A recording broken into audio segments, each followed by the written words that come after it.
जय जगन्नाथ। श्री कृष्ण की जन्म कथा कविता द्वारा मैं सत्यजीत। अत्याचारी कंस ने मचाया था पृथ्वी पर हाहाकार। अत्याचारी कंस ने मचाया था पृथ्वी पर हाहाकार।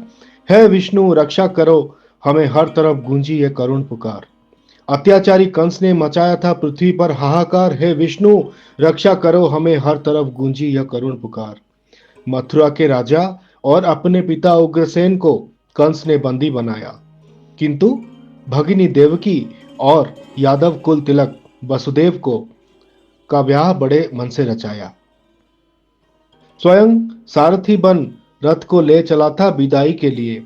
स्वयं सारथी बन रथ को ले चला था विदाई के लिए। कहा उत्सव मनेगा, तभी हुई आकाशवाणी, जो देवकी के अष्टम गर्भ से भूमिष्ठ होगा, कंस वही तेरा काल बनेगा। तभी हुई आकाशवाणी, जो देवकी के अष्टम गर्भ से भूमिष्ठ होगा, कंस वही तेरा काल बनेगा। डर गया कंसासुर, हो गया मृत्यु के भय से आतुर। कहा हे आकाशवाणी, तो यह सत्य ही होगा। कंस आज अपने हाथ से अपने काल के कारण को ही अंत कर देगा। यह कहा देवकी की हत्या करने खड़ग उठाया। ये कहा देवकी की हत्या करने खड़ग उठाया कंसासुर ने। मृत्यु के कारण को टालने चला था बल से मद असुर ने।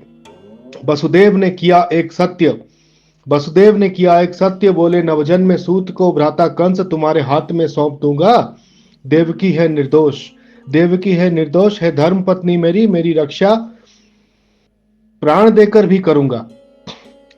सत्यवादी वसुदेव की कथा से असुर सहमत हुआ। बेड़ी में डाल के दोनों को कंस ने आजीवन बंदीगृह दिया, किंतु दैवी योजना के आगे किसी की ना चली। बंदीगृह में भी गृहस्थ धर्म में सुखी थी देवकी, जो वसुदेव के रंग में ढली। आगे प्रथम संतान जब भूमिष्ठ हुआ, देखकर देवकी का मन अत्यंत प्रसन्न हुआ। जब नन्हा बालक रोदन करने लगा, समाचार शीघ्र ही कंस तक पहुंचा दिया गया और कंस ने तन के बंदीगृह की ओर बढ़ने लगा। देवकी ने किया 1000 मिनतियां, भैया मेरे पुत्र को अभी ठीक से मैंने देखा भी नहीं। देवकी के अश्रु ने कोई काम नहीं किया। वसुदेव के हाथ से लेकर क्रोध में आतुर कंस ने एक शिला पर पटक दिया। देवकी के अश्रु रोके ना रुके। वसुदेव के सत्य और धैर्य की परीक्षा का ये प्रारंभ हुआ। ऐसे ही प्रतिवर्ष एक संतान को कंस हाथ में लेता, शिला पर पटक कर शिशु हत्या करता। अपने मृत्यु के भय से उसने हर शिशु में अपना काल देखता और सप्तम गर्भ में प्रभु शेषनाग बलराम अवतार में आए और सप्तम गर्भ में प्रभु शेषनाग बलराम अवतार में आए। रोहिणी के गर्भ से देवकी का गर्भ बदला मां महामाया ने। बलराम इस प्रकार संकर्षण कहलाए। सप्तम गर्भ की हानि से कंस त्रस्त हुआ। अष्टम गर्भ की प्रतीक्षा में कुपित और भयभीत हुआ। आगे भाद्रपद कृष्ण पक्ष अष्टमी में गोलोक बिहारी ने माता देवकी के गर्भ में पधारे। भाद्रपद कृष्ण पक्ष अष्टमी में गोलोक बिहारी माता देवकी के गर्भ में पधारे। कड़कती बिजली, धुआंधार वृष्टि, किंतु बंदीगृह भर गया आलोक से, पारिजात के सुगंध से, और नाचने लगी सृष्टि। महामाया के चमत्कार से प्रत्येक रक्षी बेहोश हुआ। द्वार पर द्वार बंदीगृह का खोलता गया। वसुदेव माया में सम्मोहित हो गए। एक टोकरी में रख प्रभु को यमुना में चले गए। पाकर प्रभु के पावन चरण के दिव्य स्पर्श धन्या हुई यमुना माता। 2 भागों में बट गया जलधारा यमुना जी का और मार्ग हुआ प्रशस्त वसुदेव जी का। फन खोले शेषनाग हुए प्रकट, दृष्टि से न भीगे कान्हा जी, बने रहे वे छत। वृष्टि से बचा के बालक कान्हा जी को बेहोश यशोदा के पास रख दिया। संग ले आए यशोदा की नवजात पुत्री को, जो थी स्वयं मां महामाया।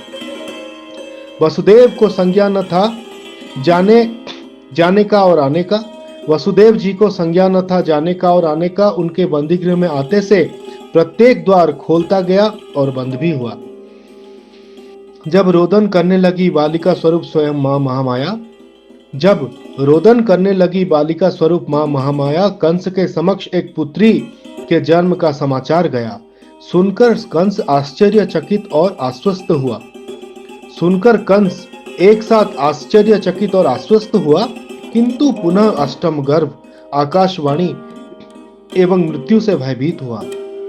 पुनः आकर बंदीगृह में छीन लिया देवकी के हाथों से पुनः आकर बंदीगृह में छीन लिया देवकी के हाथों से और पटकने को शिला पर उद्यत हुआ। उद्धत असुर ने देवकी ने हजार मिन्नत की के पुत्री हर ये ये पुत्री है, तेरे मृत्यु का कारण कैसे बनेगी। देवकी ने हजार मिन्नत की, ये पुत्री है, तेरे मृत्यु का कारण कैसे बनेगी। आकाशवाणी तो पुत्र का हुआ था, इस कोमल प्राण को लेना तुझ शक्तिशाली को कैसे जचेगी। निर्मम क्रूर बर्बर कंस ने एक ना सुनी मृत्यु को हराने की उसने थी ठानी। जैसे ही शिला में पटकने को कंसासुर उद्यत हुआ बिजली की तरह निकल आई उनके हाथ से महामाया। 10 भुजा में प्रकट हुई और जीवा लाल कर बोली, मृत्यु है अंतिम सत्य और कंस तू नहीं कोई और अमर प्राणी। तुझे मारने वाला आ गया है धरती पर और सुन ले, बढ़ रहा है वह चंद्रकला के समान नंदग्राम गोकुल पर। तेरी हर शक्ति, तेरा हर दूत और असुर, स्वयं तू भी उसके हाथ मरेगा। आज से उल्टी गिनती शुरू, तुझसे पहले तेरा अहंकार, तेरा दर्प और तेरा अभिमान भी हारेगा। ये थी जन्म कथा। श्री कृष्ण के पूर्णावतार या श्री कृष्ण के परम ब्रह्म रूप में धरती पर आना केवल कंस ही नहीं, एक एक पापी का अंत था तथा धर्म संस्थापन भी था। जन्म से 6 दिन में पूतना के स्तन से पंच प्राण ले लिए, 3 महीने में सक्टासुर का संहार किए, 100वें दिन में नामकरण हुआ। नंद नंदन, गोपाल, कान्हा जाने कितने नाम से पुकारा गया। 1 वर्ष की आयु में त्रिनवर्त को संहारे, 3 साल 2 माह में यमलार्जुन उधारे, 3 साल 3 माह में वृंदावन में पधारे, 3 साल 4 माह में बत्सासुर को मारे, 4 साल 4 माह में बलराम द्वारा अघासुर संहारे, 5 साल में ग्वाला बने गौ चराने गए, 6 साल 9 महीने में कालिया का विष उतारे गोपियों से मिले, 7 साल 2 माह में गोवर्धन उठा लिया और श्रीनाथ जी कहलाए, 8 साल में पिता नंद को वरुणदेव की बंदी से छुड़ाए, 10 साल में गोपियों संग रास रचाए, 11 साल में केसी दैत्य को मारे केशव कहलाए। उसी वर्ष अक्रूर संग मथुरा गए। मथुरा में कुब्जा को रूप दिया, मुष्टिक चाणूर और का शक्ति समाप्त किया। एक घोर युद्ध के उपरांत कंस का वध किया और वर्षों से बंदी पड़े माता पिता को मुक्त किया। एक युग के बाद बंदी से हुए मुक्त। कश्यप ऋषि हुए थे वसुदेव और अदिति लिए थे देवकी का रूप। श्री कृष्ण की लीला चलती रही महाभारत के अंत तक। उनकी नाभि और हृदय ब्रह्म बन श्री जगन्नाथ के रूप में है विराजमान आज उत्कल देश में पुरी के श्री मंदिर में। पाप का अंत और नए कल्प के आरंभ को आएंगे लेकर कल की अवतार। पाप का अंत और नए कल्प के आरंभ में लेकर आएंगे कल की अवतार। है परम ब्रह्म सच्चिदानंद घन परमात्मा श्री कृष्ण, आपकी हर युग में हो जय जयकार। जय जगन्नाथ।